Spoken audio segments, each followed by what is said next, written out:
Hello everyone and welcome to our channel. Today we have a special video where we will tell you about the life and health of one of the most talked about people in the world, Elon Musk. You will learn about the difficulties he faces, about diseases that few people know about, and how he overcomes obstacles on the way to his ambitious goals. Watch this video to the end, and you will find an incredible secret about the state of his health that will surprise you. Before you begin, do not forget to like this video and subscribe to our channel. Your support is very important to us. Theodore Ted Olsen, a distinguished American lawyer and former Solicitor General of the United States, left an indelible mark on American jurisprudence. Born on September 11, 1940 in Chicago, Illinois, he grew up in Mountain View, California. Olsen graduated from Pacific Coast University with degrees in history and communications in 1962 and received his law degree from the University of California, Berkeley in 1965. From an early age, he demonstrated exceptional legal ability and principles that would shape his future career. Throughout his career, Olsen has served the U.S. government in prominent positions, making important statements and taking part in high-profile cases that have shaped the nation's legal history. From 1981 to 1984, he served as Assistant Attorney General under President Ronald Reagan, heading the Office of Legal Counsel and providing legal assistance to the executive branch. He was then appointed Solicitor General of the United States, a position he held from 2001 to 2004, having been appointed by President George W. Bush. Olsen represented the government in landmark cases, including Bush v. Gore, which shaped the outcome of the 2000 presidential election. His work in that position earned him a reputation as one of the most influential lawyers in the country. Olsen was not only a conservative lawyer, but also a man willing to reconsider his views in light of human rights principles.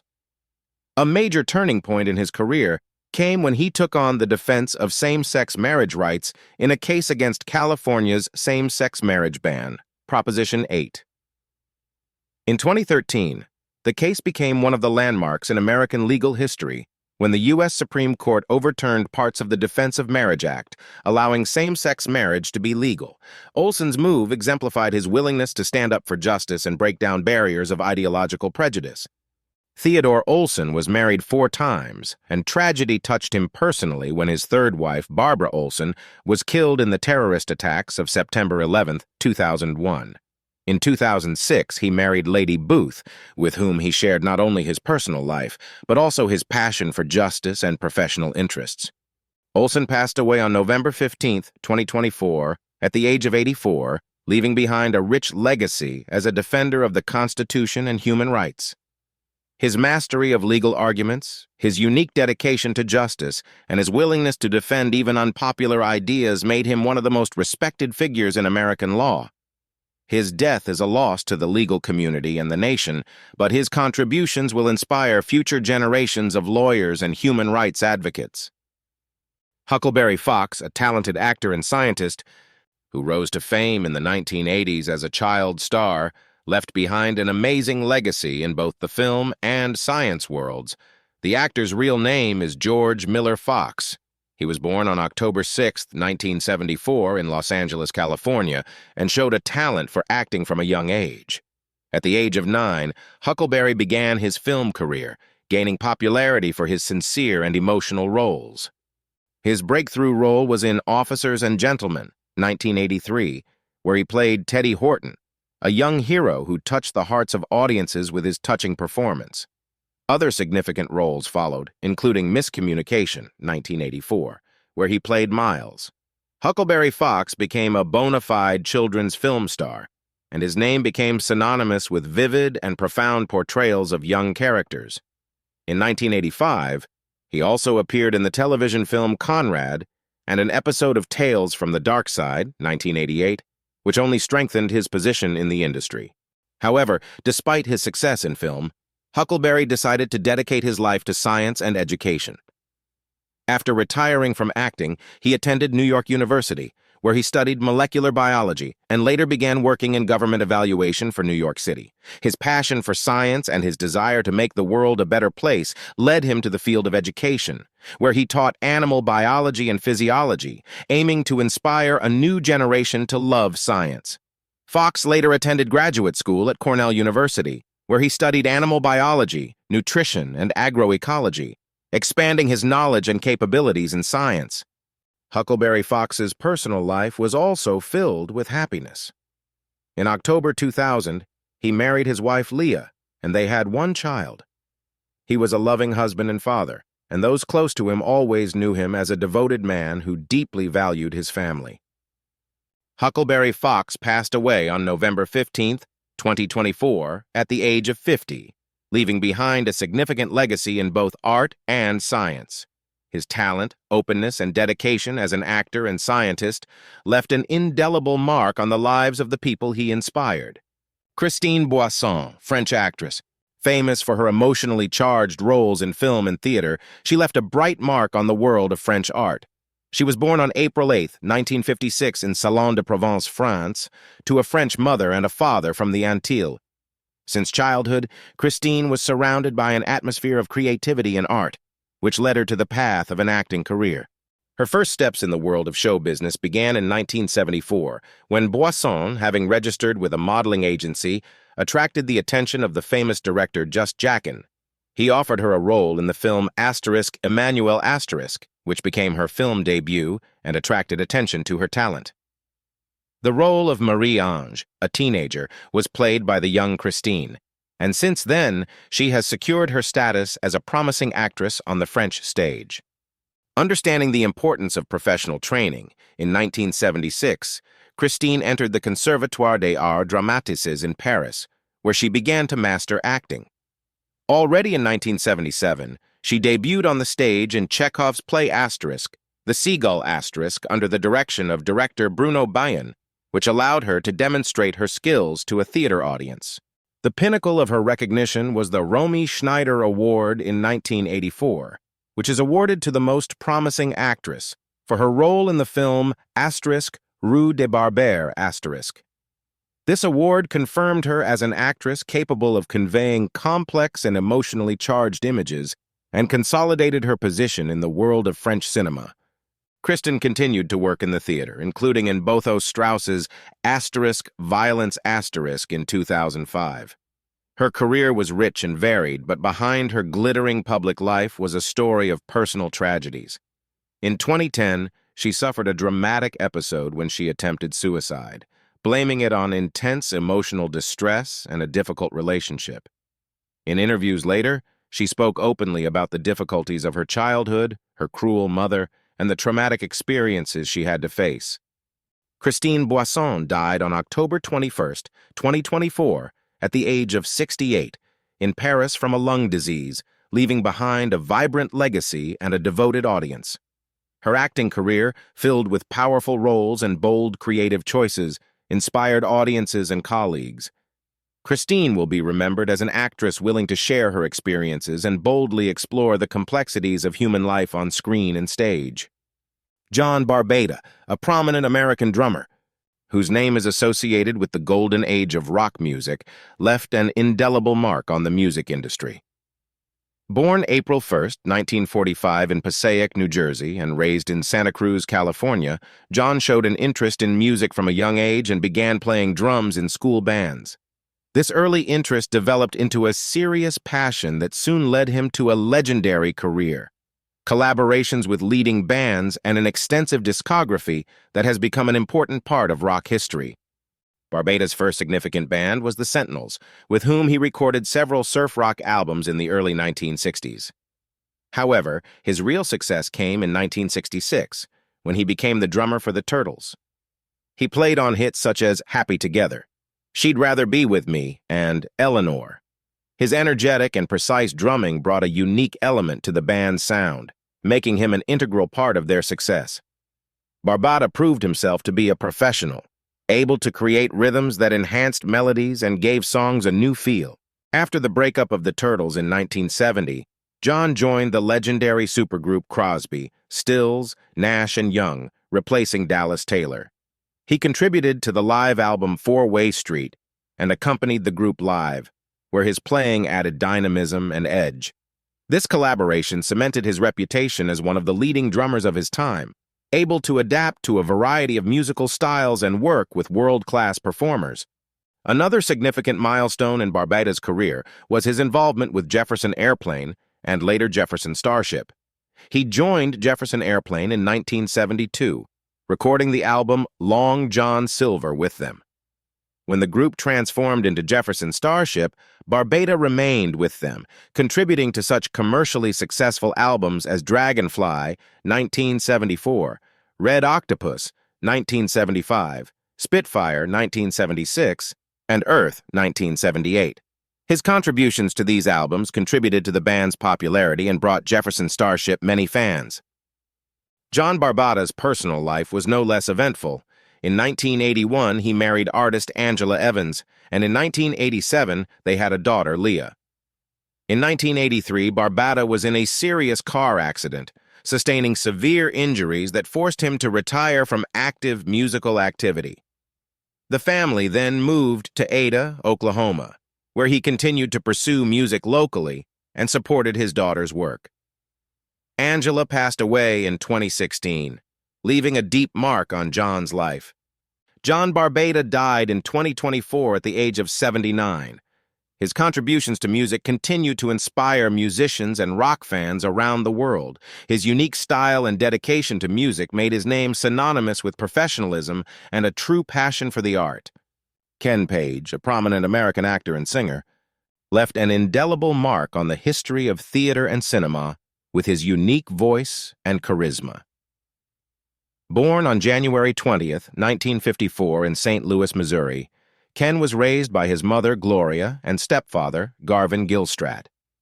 From an early age, Ken showed an interest in theater, which led him to attend Fontbonne College in Clayton, Missouri, where he majored in theater arts. His passion for art and music soon blossomed into a successful career that set an example for other artists. Page made his Broadway debut in 1975 as the Cowardly Lion in The Wiz, where his powerful voice and vibrant stage presence immediately captured the attention of audiences and critics. But his breakthrough role came with his performance as Ken in Ain't Misbehavin', 1978, for which he won a Drama Desk Award and won widespread acclaim. In 1982, Page created the role of Old Deuteronomy in the original Broadway production of Cats, cementing his status as one of Broadway's finest actors. Outside of the theater, Page is best known for his voice, which brought the iconic character Oogie Boogie to life in Tim Burton's animated film, The Nightmare Before Christmas, 1993. The character became a favorite of millions of viewers around the world, and Page has repeatedly returned to the role of Oogie Boogie in various adaptations and video games. Page's voice gave the character a unique charisma and has become a symbol of his work outside the theater stage. Throughout his career, Page has remained an active and outspoken advocate for the LGBTQ+ community. He has always encouraged authenticity and courage in expressing one's identity, inspiring his peers and fans. His courage and willingness to speak out about the importance of authenticity and self-respect has influenced many, and his work to support the community has become part of his legacy. Ken Page passed away on September 30th, 2024, at the age of 70, leaving behind a tremendous cultural legacy. His talent, humanity, and dedication to his art will be remembered and honored by all who had the privilege of seeing him on stage or hearing his voice. Ken will remain an icon of theater and screen whose passion for the arts inspires and lives on in his work. Morgan Spurlock, a famous American documentary filmmaker, director and producer, has made a deep mark on the world of documentary filmmaking, exploring pressing social issues and exposing the hidden sides of modern society. Born November 7, 1970, in Parkersburg, West Virginia, and raised in Beckley, Spurlock showed an early interest in art and social research, which led him to the path of filmmaking. In 1993, he graduated from New York University's Tisch School of the Arts with a Bachelor of Fine Arts degree in film. Spurlock gained international fame for his 2004 documentary film Supersize Me, in which he decided to test the effects of fast food by eating only McDonald's products for 30 days. The experiment had shocking results for his health and brought public attention to the problem of unhealthy eating habits and the marketing tactics of the fast food industry. The film was nominated for an Academy Award for Best Documentary Feature and became a cult classic, cementing Spurlock's status as one of the most prominent documentarians of his time. Following the success of Supersize Me Spurlock continued his career by making provocative films such as Where in the World is Osama bin Laden, 2008, in which he traveled across the Middle East in search of Osama bin Laden. The film not only examined international relations, but also questioned the West's perception of the Arab world. In 2011, he released P.M. Wonderful Presents, the greatest movie ever sold which explored the impact of corporate sponsorship on the film industry. Spurlock also hosted and executive produced the television series 30 Days 2005-2008, which featured participants in experiments that were created in settings different from their normal lives, helping them and the audience see the world in new ways. From 2013 to 2016, he hosted the show Morgan Spurlock Inside Man on CNN, where he tackled social and political issues, offering audiences unconventional perspectives on society's problems.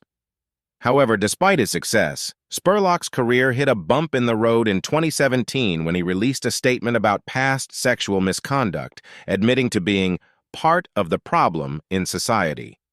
The admission led to his resignation from his own production company and impacted his professional reputation, sparking discussions about personal responsibility and professional ethics.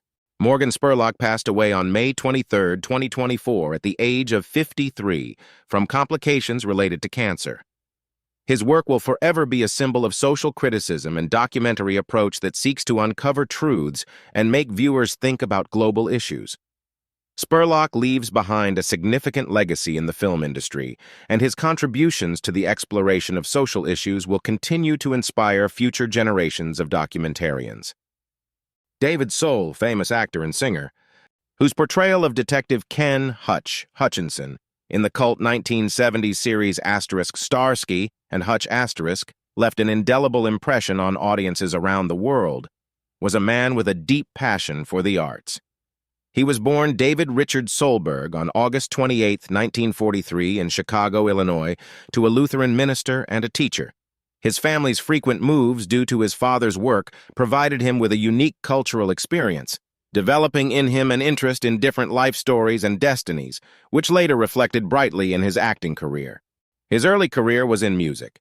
Soul started out as a folk singer and performed under the pseudonym The Covered Man preferring to remain anonymous so that the focus would be on his talent rather than his personality. This performance attracted attention, and soon he appeared on the popular The Merv Griffin Show which became his bridge to acting success. His real fame came in 1975, when he was cast as Detective Hutchinson in the TV series Starsky and Hutch The series became a pop culture phenomenon, capturing a huge audience. Soul brought not only strength and determination to Hutch, but also depth, making his character complex and multi-layered, which was especially loved by viewers. His on-screen partnership with Paul Michael Glaser, who played Starsky, became an iconic duet and left a mark on TV drama. The series ran until 1979 and made Soul and his character one of the most beloved television characters of that era. Along with his acting career, David Soul also achieved success in music. His single, Don't Give Up on Us 1977, topped the charts in both the US and UK, becoming an international hit. He released several successful songs, including Silver Lady and became a recognized performer whose soft yet expressive voice captivated audiences. His musical performances showed his ability to convey sincere emotions and brought another level of recognition and love from fans into his life. After the end of Starsky and Hutch, Soul continued to act. Among his most notable works were the miniseries Salim's Lot, 1979, based on the Stephen King novel, in which he showed his dramatic talent in a dark story, and the film The Hanoi Hilton, 1987, in which he played a captured American soldier who endured many trials. These roles demonstrated his versatility as an actor and his ability to take on complex and profound roles. In the 1990s, Soul moved to the UK, where he continued his career on stage and television, eventually becoming a British citizen. He remained active in the theater and worked on projects inspired by his experiences and beliefs. Soul was also known for his social activism, often speaking out for justice and equality, supporting causes that were important to him, and contributing to the British cultural community, where he is respected and loved for his commitment to the arts. David Soul passed away on January 4, 2024, at the age of 80. His legacy spanned television, music, and theater, and he will be remembered as a man whose life was dedicated to art and human stories. Elon Musk, a world-famous entrepreneur. The engineer and inventor whose companies Tesla and SpaceX have changed the world of technology has always been a figure of admiration, as well as interest in his personal life and health. Despite his enormous success, Musk has repeatedly faced serious challenges related to his physical and mental health, which he has spoken about openly. One of Musk's specialties is his incredible work ethic, and he has admitted to working 120 hours a week at times, especially during times of crisis when his companies were struggling. This constant stress and workload has led to significant sleep problems. Musk suffers from insomnia and often turns to sleeping pills like Ambien to get some rest. However, he has admitted that these drugs have side effects and sometimes make him feel worse. In addition to his sleep issues, Musk has been open about his diagnosis of Asperger's syndrome, which is on the autism spectrum. The condition is characterized by social awkwardness, difficulty understanding nonverbal cues, and a penchant for highly specialized interests. For Musk, however, the diagnosis has been both a challenge and a gift. He often notes that his specialness helps him focus on tasks and see the world differently than most people. The diagnosis became public when Musk announced it on Saturday Night Live, marking a breakthrough in how he is perceived as a person. Musk has also suffered from other physical ailments. In one interview, he admitted that he has had heart problems on multiple occasions due to high stress. During particularly difficult periods of work, he experienced rapid heartbeat and a feeling of intense anxiety, which also affected his approach to work and forced him to pay more attention to his health.